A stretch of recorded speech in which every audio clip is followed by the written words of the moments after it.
What is the area of the region bounded by the line 2x plus y is equal to 6, 2x minus y is equal to -2 and the x axis।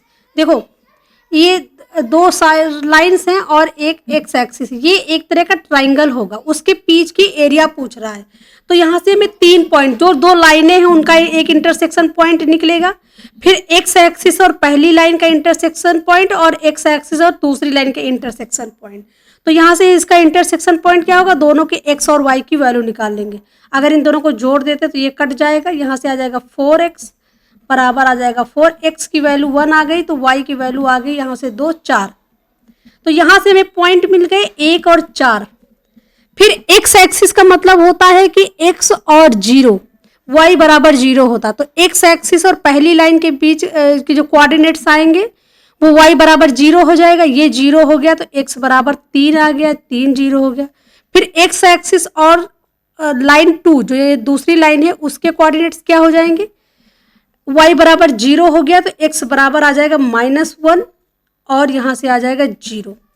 अब जो area होता है किसी भी triangle का वो होता है 1/2 x1 y2 minus y3 plus x2 y3 minus y1 plus x3 तो y1 माइनस y3।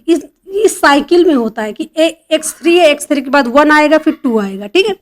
तो यहाँ पे देखो ये x1 क्या है, ये है x1 y1, x2 y2 और x3 y3, ये कोऑर्डिनेट्स हैं जो पॉइंट्स दिए हुए हैं। तो 1/2 x1 1 हो जाएगा, यहाँ से y2 जो है 0 है, y है 0 तो ये तो पूरा पॉइंट 0 ही हो जाएगा, प्लस x2 यहाँ पे 3 है, y3 0 है, यहाँ पे आ जाएगा -4, यहाँ पे -1 आ जाएगा x3 और y1 4 है और y1 0 है, तो यहाँ से निकाल लिया 1/2, ये 0 हो गया, 4 × 12 और 4 12 4 16।